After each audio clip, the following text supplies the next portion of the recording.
일단 출석 체크를 좀 먼저 할까요? 그러는 게 낫겠죠.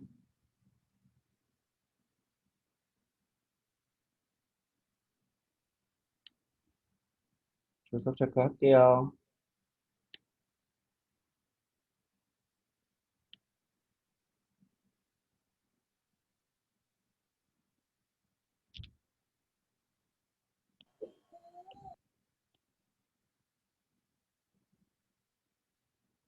야, 아직도 이름을 학번 이름으로 안 바꾼 친구들이 좀 있네. 그 다 바꾸세요. 아니면 여러분들 들어올 때마다 그렇게 바꿔서 들어오나? 처음에 그렇게 저장 안 돼요?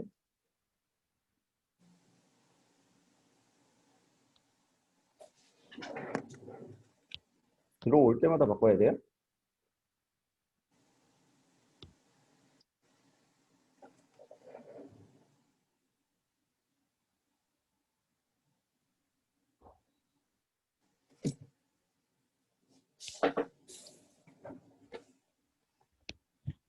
출석 체크 하겠습니다.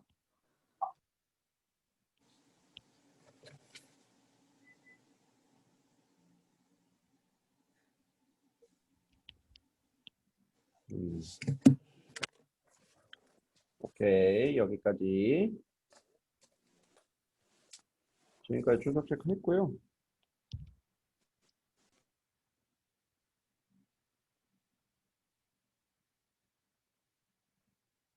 음, 오늘 여기 할 거예요. 네. 야, 출석 체크 끝나니까 채팅 빡빡 끄네.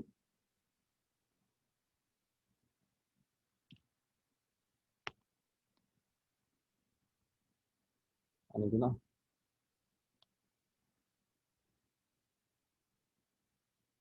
음. 그래도 오늘 여기 할 겁니다. 지금 여기 하는 거는요, 여러분들이 중학교 때 했던 도수분포표 같은 거, 그런 부분하고, 여러분들 확통해서 확률과 통계, 그 부분을 이제 아마 여러분들 3학년 때 공부를 하게 될 텐데, 이제 거기에서 나오는 용어들이 좀 나옵니다. 그뭐 개념 자체가 굉장히 어렵게 나오거나 그런 거는 아니고요. 그냥 용어 정도? 근데 약간의 기본적인 연산은 필요하긴 나옵니다. 알겠죠? 음. 그 정도는 괜찮죠? 그러면은 천천히 한번 보죠.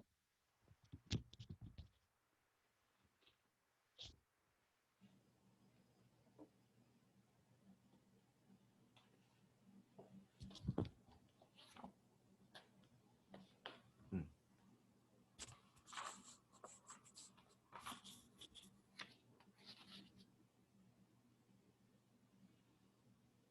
여러분들 여기 한번 보세요. 여기 보시면은 아, 자료를 수집하고 정리하는 절차와 방법을 알고 있나요? 뭐 경험이 있나요? 실생활 자료를 수집하고 그림표, 그래프 등을 이용해서 정리해 본 적이 있나요? 뭐 자료를 분석하여 결과를 해석해 본 적이 있나요? 뭐 이렇게 나와 있는데 사실 여러분들이 이거 대학교를 가게 되면 대부분 많이 경험하게 될 겁니다. 그러니까 중고등학교 때는 사실 경험을 뭐 맘만 먹으면 할 수는 있는데 근데 이제 대학교를 가거나 뭐 대학원을 간다라고 한다면 많이 할 거예요. 여러분들이 대학교 가서 뭐 레포트를 쓴다든가 아니면은 뭐 논문을 쓴다든가. 근데 이제 대학교는 과마다 다르게 뭐 그 논문을 안 쓰는 과도 있거든요.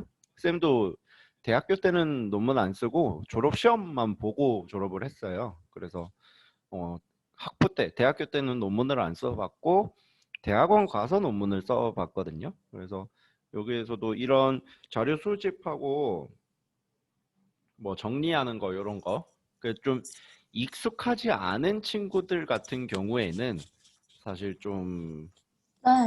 어, 왜? 에? 그 채팅창으로 좀 남겨줄래요? 쌤이 그 말로 이렇게 질문하면 좀 다 저걸 못할 수도 있습니다. 채팅창에다가 남겨주면은 쌤이 질문에 대한 대답할게요. 자, 일단 여기 뭐 실생활 자료 수집하고 뭐 그림이나 표, 그래프 등 이용해서 정리해 보는 것도 여러분들 문제로는 많이 풀어봤을 거예요. 그렇죠? 문제로는 많이 풀어봤지만 사실 내가 직접 무언가를 계획을 세우고 주제를 정해서 그 다음에 자료 수집해서 뭐 그래프나 표로 표현해 본 경험은 좀 많지 않을 것 같다라고 쌤도 생각을 합니다. 근데 원래 실제 공부는 그렇게 해야 맞는 거고. 그래서 여러분들이 여기에 나와 있는 것들 그래도 좀 한번 대학교 가기 전에 꼭 한번 해봤으면 좋겠어요. 그래서 지금 실용수학 공부를 하면서 혹시나 기회가 되면은 이러한 작업을 하는 경험도 괜찮겠죠. 그래서 쌤이 그 수학일기 얘기했었잖아요. 그래서 그 수학일기를 이런 내용으로 한번 해볼까 생각 중입니다. 아시겠죠? 자, 첫 번째 자료의 정리 이렇게 나와 있고, 자, 자료의 수집 이렇게 나와 있습니다. 그러니까 자료를 수집하는 게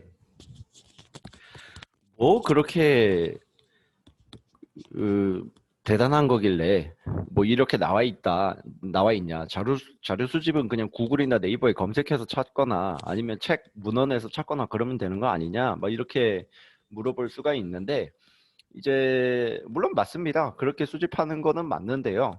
근데 그 여러분들이 그냥 개인적으로 자료를 수집해서 결과를 도출해내는 거는 그렇게 해도 돼요. 근데 이제 다수를 위해서 또는 뭐 학자들끼리 어떤 이야기를 하거나 아니면 의견을 내거나 아니면 회의를 할 때 그럴 때는 절차가 필요합니다.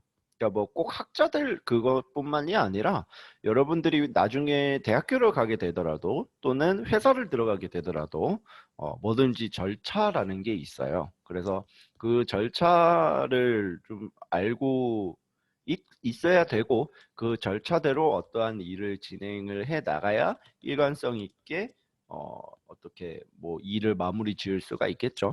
그렇지 않으면 이렇게 막 중구난방이 돼버려서 문제가 좀 커집니다. 아시겠죠? 그래서 자료 수집 부분에 보면은 이 부분이 중요해요. 요거는 실제로 쌤이 어 이게 교육학 공부할 때도 사실 나왔던 내용이고요.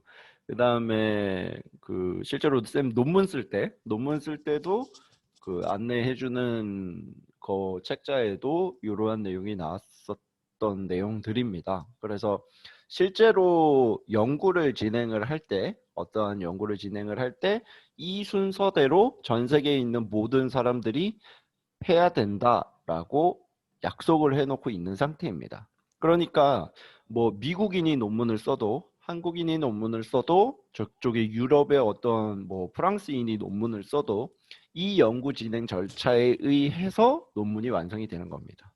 아시겠죠? 그러면 뭐 사실 논문뿐만이 아니라 어떤 특정 A 회사가 있다라고 한다면 그 회사에서도 어떤 연구를 뭐 진행을 해가지고 프로젝트를 이렇게 딱 만들어서 거기에 사람 투입 더더덕 해가지고 결과를 도출해낼 수도 있잖아요. 그러니까 그때도 연구 진행할 때 이러한 형태로 진행을 합니다. 알겠죠? 그래서 첫 번째 것을 보시면 문제의 파악. 그러니까 여러분들이 연구자라고 생각을 한다면 내가 관심 있는 분야 그리고 내가 궁금한 분야에 대해서 생각을 해보고 정해보는 겁니다. 알겠죠? 그래서 내가 예를 들어서 뭐 A라는 문제가 이제 좀 고민이다. 그럼 뭐 예를 들어서 요즘 좀 그 중요한 문제가 되는 환경 문제 한번 해볼까요? 얼마 전에 여러분들 여름방학 전에 환경 교육도 했죠? 어, 환경 문제가 지금 사실 크게 대두되고 있거든요. 지금 우리나라에도 그 쓰레기 매립지가 지금 다 포화 상태라서 지금 더 추가적으로 나오는 쓰레기를 또 어떻게 해야 될지에 대해서 되게 고민이 많은 상황이거든요. 그래서 여러분들이 생각했던 것보다 큰 문제입니다. 그리고 막 중국이 또 쓰레기 수입도 막 안 하다 보니까 좀 더 앞당겨져서 빨라진 거죠. 그리고 가장 큰 거 미세 플라스틱 같은 거. 미세 플라스틱은 여러분들 다 돌고 돌아버려요. 그러니까 여러분들이 결국 다 먹게 됩니다. 생선을 먹든지 뭐 고기를 먹든지. 그 미세 플라스틱이 조금씩 조금씩 우리 사람 몸에 돌고 돌아서 사람 몸에 결국은 와가지고 쌓이고 쌓이면서 그것이 뭐 유전적인 병을 일으키기도 하고 아니면 뭐 심각한 질병을 일으켜서 고통스럽게 생을 마감하게 되는 그런 안타까운 사건이 있기도 합니다. 그래서 딱 우리 이렇게 생각을 하는 거야. 아, 환경 문제 어떻게 처리하면 좋을까? 그러니까 이런 게 문제 파악입니다. 미세 플라스틱 어떻게 하면 좋을까? 이런 거. 오케이? 그래서 문헌 조사와 분석을 합니다. 도대체 미세 플라스틱이 뭘까? 그리고 지금까지 연구된 게 있을까? 찾아보는 겁니다. 왜냐하면은 지금 우리는 여기 대한민국에 있는데 유럽에서 있는 어떤 사람이 또는 뭐 저기 아메리카 땅에 있는 어떤 사람이 뭐 아프리카 땅에 있는 어떤 사람이 뭘 연구하는지 우리가 바로바로 알 수는 없잖아요. 우리랑 분명히 비슷한 생각을 하고 있는 사람이 있을 수도 있거든요. 그렇기 때문에 거기에 대한 문헌 조사와 분석을 합니다. 뭐 논문을 찾는 경우도 있고요. 아니면 책을 찾는 경우도 있습니다. 아시겠죠? 그래서 그 미세 플라스틱에 해당되는 환경 오염 문제를 해결할 수 있는 어떠한 가설을 세우게 됩니다. 분해해보자. 분해할 수 있지 않을까?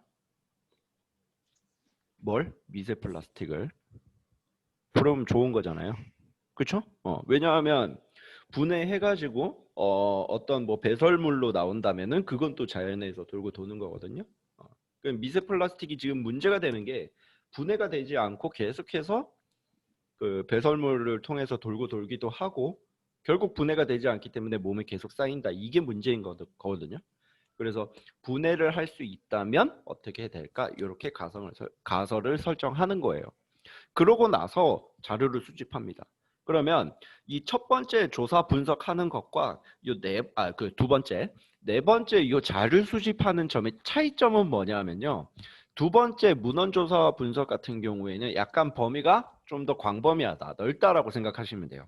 왜냐하면 지금 내가 문제를 파악하고 있는 부분에 의해서 전 세계에 있는 어떤 사람들, 모든 사람들 중에 나랑 비슷한 생각하고 있는 사람이 있나? 아니면 뭐 이런 문제를 또 다른 시각에서 찾아본 사람들이 있나? 이런 넓은 범위에서 찾아본 거라면 가설을 설정하고 난 다음에 자료를 수집하는 이 단계 같은 경우에는요. 여러분들이 그 가설이 옳다 옳지 않다에 대해서 좀 더 세밀하게 찾아보는 겁니다. 가설을 미세 플라스틱을 분해할 수 있을까? 있다면이라고 만약에 가설을 세웠다면 어떤 걸로 미세 플라스틱을 분해할까? 이렇게 찾아보는 게 네 번째 겁니다. 그러니까 두 번째 거랑 네 번째 거 차이점 살짝 아시겠죠? 두 번째 거는 좀 약간 넓다라고 느껴진다면 네 번째 거는 굉장히 좁고 이렇게 송곳으로 톡 찔러가지고 알아보는 그러한 느낌입니다. 그래서 다섯 번째 자료 정리 및 분석을 하는 겁니다. 그 자료 정리 및 분석은 네 번째 자료 수집했던 거. 그러니까 미세 플라스틱을 분해할 수 있는 5만 가지를 다 찾아보는 거예요. 그래서 이것저것 저것저것 찾아보니까 세상에나 미세 플라스틱을 분해하는 박테리아가 있네. 이러한 결과도 하나 나올 수도 있고. 그쵸? 그 다음에 두 번째 어떤 것도 나오냐 하면은 그 뭐였죠? 무슨 애벌레도 미세 플라스틱 분해한다면서요? 그 꿀벌 유충? 네. 꿀벌 유충이 또 미세 플라스틱을 분해한다고 그걸 세계 최초로 우리나라에서 발견했다고 하죠. 그러니까 그러한 정보를 알게 됐어. 또는 그걸 발견한 사람이 나야. 그러면 이제 그 결과에 대해서 정리를 하고 꿀벌 유충을 이용했더니 정말 분해가 되더라 이렇게. 그리고 뭐 그것을 수치화해서 기록을 도표로 남겨보는 거죠. 그러니까 그거를 또 그래프화하면 되는 거예요. 그러고 나서 이제 여섯 번째 결과를 해석하는 겁니다. 실제로 미세 플라스틱이 분해됐나? 되지 않았나? 효과는 어느 정도 있나? 아니면 효과가 없나? 이렇게. 알겠죠? 그래서 여러분들 지금 뉴스에서 막 새롭게 나오는 그런 개념들 이런 거 있잖아요. 그런 것들 다 연구 진행 절차 이러한 과정을 거쳐서 사실상 나오는 겁니다. 그래서 여기 있는 6가지 순서는 여러분들이 대학생이 되었을 때나 아니면 뭐 나중에 회사에 들어갔을 때에도 꼭 쓰이는 개념 중에 하나이기 때문에 요 6가지는 여러분들이 꼭 좀 알고 있었으면 좋겠어요. 알겠죠? 내가 6가지의 절차는 확인하시기 바랍니다. 요 절차는 쌤이 시험 문제도 출제할 예정이에요. 물론 뭐 단어 하나하나를 무조건 외우라라고 하지는 않을 거고요. 뭐 문제의 파악, 문헌 조사 분석, 가설의 설정, 자료의 수집, 뭐 정리 및 분석, 결과 해석 이렇게 냅두고 랜덤으로 이렇게 놔두겠죠. 그래서 순서대로 이렇게 각각 가나다라 막 이렇게 해가지고 순서대로 나열을 해봐라. 이렇게. 그러니까 제목까지 글까지 다 줄 겁니다. 다 외우라고 하지는 당연히 않을 거예요. 그래서 요 시험 문제도 출제하기가 너무 좋아서 시험 문제도 출제할 예정입니다. 됐죠? 그다음 나오면 보면은 맨델의 유전 법칙 연구라고 나와 있거든요. 그래서 요 맨델의 유전 법칙을 이제 알고 있는 친구들도 있고 뭐 생각이 배운 건 생각나는데 뭐 기억이 안 나는 친구들도 이제 있을 텐데 이게 그러니까 어떻게 한 거냐 하면요. 사실은 이것저것 다 해보는 겁니다. 그러니까 실험을 이것저것을 다 해보는 거예요. 그렇기 때문에 굉장히 이 노력과 시간이 어마어마하게 걸리는 작업입니다. 그래서 지금은 우리가 결과치를 이렇게 보기 때문에 수치로 그냥 이렇게 보잖아요. 그러니까 보시면은 그 C의 모양이 여러분들 둥근 거랑 주름진 거랑 교배해가지고 이제 나오면은 둥근 게 저만큼 나오고 5,000개 넘게 나오고 그 다음에 주름진 게 1,800개 넘게 나온다는 뜻이에요. 그러니까 사실 되게 많은 시간과 노력을 소요하는 그런 실험이죠. 우리는 뭐 결과를 바로 보니까 이게 뭐 의미 있나? 뭐 이렇게 생각할 수가 있는데 사실 요 맨델이라는 사람도 여기에서 이 자료의 수집 부분 있잖아요. 예, 이 부분에 시간과 노력을 굉장히 투자 많이 한 겁니다. 그 가설을 세웠으니까 뭐가 우성이고 뭐가 열성인데 우성인 게 분명히 더 많이 나올 거다. 이런 가설을 세운 거야. 그래서 실제로 해보니까 우성이 많이 나온 거야. 오케이? 그러한 작업인 것이다. 라는 것 정도만 알면 됩니다. 더 이상은 알 필요는 없고. 영국 그 열린 교실 1번 보면 이런 맨델 유전 법칙 같이 이렇게 비슷한 방식으로 연구한 또 다른 예제가 있어요. 그래서 그게 어떤 거냐면요. 그 플레밍의 페니실린 연구가 대표적으로 있습니다. 뭐 구글에 여러분들 검색해서 확인해봐도 되고요. 페니실린 그거 약이죠. 그래서 저기 사람들을 낫게 하기 위해서 얼마나 많이 그 우리 생쥐들이 희생이 됐는지 알 수 있게 됩니다. 비슷한 연구 방식이다. 이 정도만 알고 있으면 됩니다. 자, 그 다음에 표본 조사를 이용한 연구와 표본 추출이라는 것을 확인해 보겠습니다. 일단은 표본이라는 걸 알기 전에 더 큰 개념을 하나 알고 있어야 됩니다. 자, 일단 이 그 열린 그 생각의 창에서 민욱이랑 지호가 이렇게 얘기를 하는데 지금 어떤 걸 조사를 하는 거냐 하면요. 그 휴대전화 평균 데이터 양을 조사하는 거예요. 한 달 동안 사용한 거. 그래서 여러분들은 그 휴대전화를 평균 데이터를 그 보통 어느 정도 쓰냐요? 쌤은 원래 그 2기가짜리 한 달에 2기가짜리를 쓰다가 최근에서야 이제 알뜰요금제로 바꿔서 무제한으로 바꿨거든요. 근데 그전에는 쌤 한 달에 2기가씩 썼었습니다. 그러니까 그런 습관이 들리니까 뭐 무제한을 써도 그 그 뭐야 그 뭐 15기가 다 쓰고 그 다음에 막 이렇게 속도 좀 줄여가지고 무제한이거든요. 근데 16기가를 15기가를 받으니까 다 쓰지? 그것도 다 못 쓰겠어요. 그 전에는 막 2기가씩만 쓰다가 갑자기 15기가 이렇게 나오니까. 그래서 자 보면은 민호기는 어떤 주장을 하고 있냐면 전체 휴대전화 사용자를 모두 조사하자라고 하고 있습니다. 그러니까 우리나라에서 핸드폰 쓰고 있는 사람 모두 조사하자. 그래가지고 평균 내면 제일 정확한 거 아니냐 이렇게 얘기하고 있는 겁니다. 그래서 전체를 다 조사하는 거잖아요. 그래서 전수조사라고 부릅니다. 용어입니다. 용어. 요거는 기억하셔야 돼요. 그러니까 전체의 숫자를 조사하는 거다. 이렇게 연관지어서 기억해도 상관이 없습니다. 근데 여러분들 우리나라에서만 따지는 것도 힘들고 만약에 우리 경기도에 용인에 있는 모든 사람들의 휴대전화 데이터량을 다 조사하려고만 하더라도 되게 힘든 일 아니에요? 만약에 뭐 통신사 이쪽에 있는 회사에 있는 사람이라면 뭐 당연히 우리 일반인 같은 사람들보다는 쉽게 얻을 수는 있겠지만 그래도 그 자료량이 이렇게 막 이름하고 데이터량 이렇게 두 가지로만 나와도 굉장히 길고 많지 않겠어요?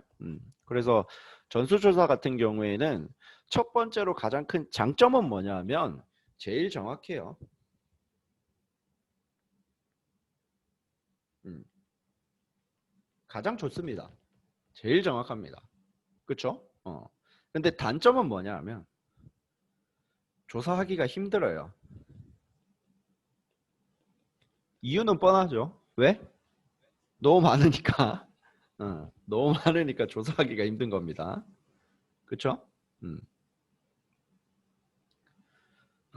그래서 이러한 전수조사의 그 장점을 살짝 약화시키고 단점을 최대한 없애기 위해서 생겨난 게 바로 요 오른쪽에 있는 지호가 얘기한 이러한 방식입니다. 그러니까 휴대전화를 사용하고 있는 사람들 중에 우리나라에서 사용하고 있는 사람들 중에 딱 1000명만 뽑자. 대신 그 1000명을 어떻게 랜덤하게 뽑는 겁니다. 알겠죠? 왜냐하면 어떤 지역에 너무 치우쳐 가지고 사람을 이제 뽑는 경우 그러니까 예를 들어서 되게 사람이 많이 살고 있는 대도시권에서만 위주로 이제 사람을 뽑으면 데이터 사용하는 양이 많겠죠. 왜냐하면 직장인도 많고 하니까. 그런데 이제 시골에서 똑같이 1000명을 뽑아버리면 시골 분들은 사실 휴대전화를 크게 많이 사용 안 하겠죠. 도심에서 막 이렇게 바쁘게 사는 사람들에 비해서는 물론 뭐 많이 사용할 수도 있겠지만 근데 이제 지역적인 특징 아니면 어떤 사회의 모습에 따라서 다를 수도 있기 때문에 어딘가에 치우쳐서 뽑으면 안 된다는 뜻입니다. 그래서 랜덤하게 골고루를 뽑는데 딱 일정 수만 1000명만 뽑아서 조사해보자 라고 조사하는 요 방식은 우리는 표본조사라고 합니다. 얼마야?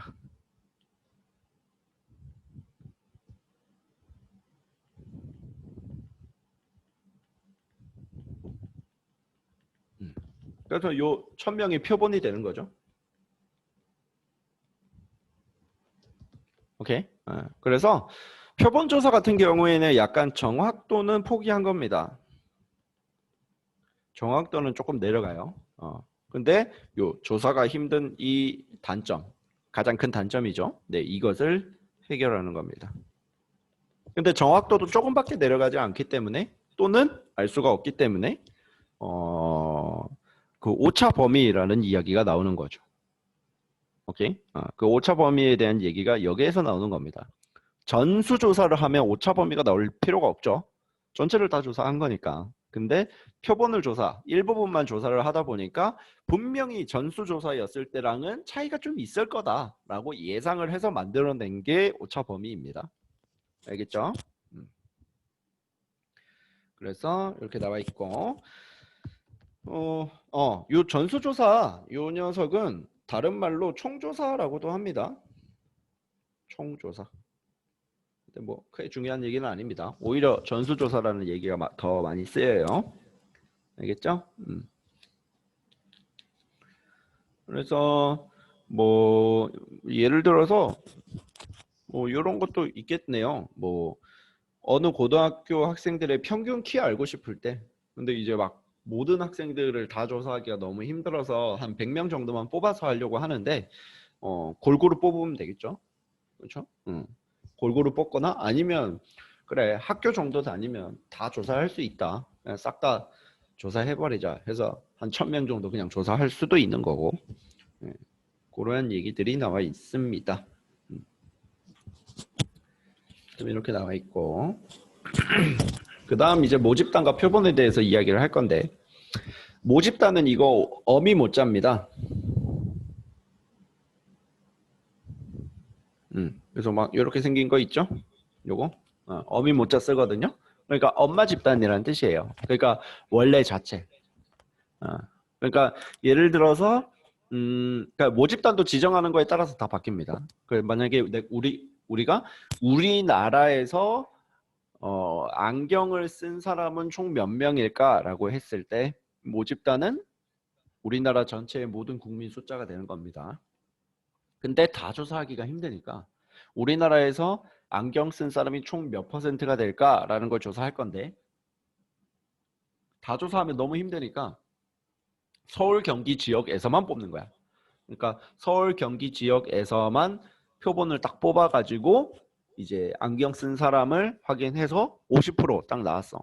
근데 일부분만 뽑은 거니까 당연히 원래 집단, 모집단이랑은 차이점이 있겠죠. 그래서 오차 범위가 딱 들어가고 그 서울 경기가 표본이 되는 겁니다. 아시겠죠? 그래서 이 모집단에서 일부분 추출한 요 녀석이 이렇게 이름이 표본이 되는 겁니다. 아시겠죠? 그래서 전수조사할 때 그 전체가 모집단이라고 생각하시면 됩니다. 오케이. 그러면 이제 열린 교실 2번 한번 볼까요? 우리 학교 학생들의 하루 평균 컴퓨터 사용 시간을 조사하고자 할 때, 그러면 당연히 모집단은 뭐가 되는 거죠? 우리 학교 학생 모두. 그쵸?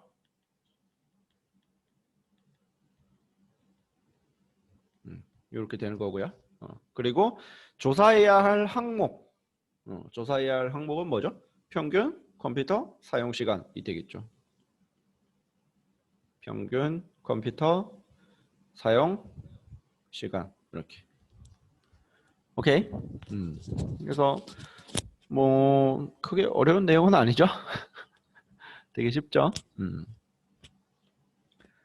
이렇게 확인하시면 되겠습니다. 그래서 여기 표본 추출 진행의 절차의 예 이렇게 나와 있는데, 뭐 모집단을 정의한다. 사실 세세하게 다 달라지겠죠. 그 다음에 거기에서 표본을 추출 단위를 정한다. 그 다음에 모집단 구성이랑 표본의 크기를 이제 설정을 하고 표본 추출을 한다. 뭐 이렇게 자세하게 나와 있는데 사실 여기까지는 크게 기억할 필요는 없습니다. 알겠죠?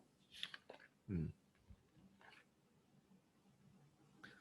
다음 이렇게 요 부분도 여러분들 한번 읽어보세요. 그냥 요 부분은 그냥 한번 읽어보시고, 표본 조사에서 표본의 크기는 어떻게 정하나요? 라고 나와 있는데 이 부분도 그냥 확인만 read it만 하시기 바랍니다. 자, 그 다음 나와 있는 거 임의 추출 방법. 그러니까 쌤이 그 표본 추출을 하려고 할 때 공평하게 랜덤으로 뽑아야 된다라고 얘기했잖아요. 그게 당연히 임의 추출이겠죠. 그래서 표본을 이제 임의 추출할 때 옛날에는 어떤 걸 많이 했냐면 제비뽑기, 주사위 뭐 이런 걸 많이 했어요. 그 난수표 같은 경우에는 난수가 요 오른쪽에 설명 나와 있죠. 난수라는 게 이게 배열 순서 규칙 가지지 않은 연속적인 임의의 수라고 나와 있는데, 그러니까 뭐 종이에 정말 순서에 상관없이 여러분들 빙고 게임 할 때 예를 들어서 5x5 빙고 게임 한다고 하면 1부터 25까지 여러분들 랜덤하게 숫자 이렇게 쓰잖아요. 약간 그런 겁니다. 아시겠죠? 근데 요즘은 컴퓨터가 당연히 많이 발전했기 때문에 당연히 손으로 그런 걸 쓰지는 않겠죠. 컴퓨터 프로그램 이용해서 딱 임의 추출을 랜덤으로 싹 하는 겁니다. 알겠죠? 왜냐하면 사람이 하다 보면 약간 감정이 들어갈 수가 있잖아요.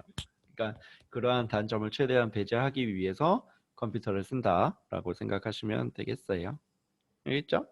여기도 한번 읽어보세요. 크게 어려운 건 아니니까 쭉쭉 읽어보시고, 자, 계산기를 이용한 뭐 난수 만들기 이렇게 나와 있는데, 이거는 뭐 그냥 개별적으로 해보세요. 알겠죠? 여기는 개인적으로 해보시고, 뭐 체력이 궁금하다 여기 그냥 넘어가겠습니다. 그래서 오늘은 딱 여기까지 할 거예요. 95페이지까지만 여기까지만 할 거고, 어, 바로 다음 시간에는 요 표와 그래프 이용한 자료의 정리. 요거 아마 요거 중학교 때 본 적이 있을걸요? 별량이라는 단어도 중학교 때 본 적이 있을 테고 282로 이렇게 하는 거는 중1 때 아마 여러분들 본 적이 있을 겁니다. 그래서 다음 시간에는 여러분들이 중학교 때 공부했던 도수분포표 그런 관련된 개념에 대해서 공부를 하게 될 거예요. 알겠죠? 그래서 되게 쉬우니까 너무 크게 걱정하지 말고 여기 그 오늘 배운 것 중에서는 여러분들 사실 제일 중요한 게 이거예요. 전수조사, 표본조사. 요 용어에 대해서 알고 있다는 거. 그리고 전수조사의 장점, 단점, 표본조사의 장점, 단점. 요게 가장 중요하다고 할 수 있습니다. 알겠죠? 그래서 뭐 오늘 수업 여기까지 하겠습니다. 여기까지만 하고 이제 다음 시간은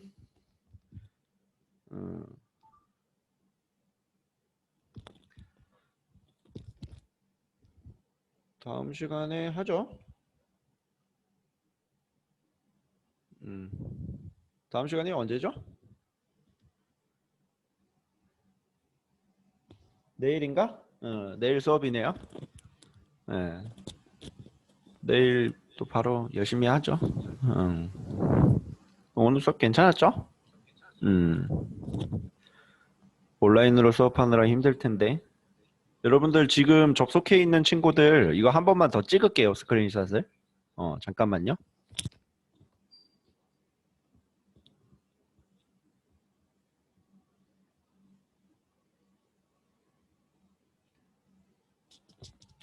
네, 됐습니다. 여기까지 할게요, 쌤. 알겠죠? 다음 시간 준비 열심히 하시고, 우린 여기서 빠이빠이 합시다. 내일 봐요.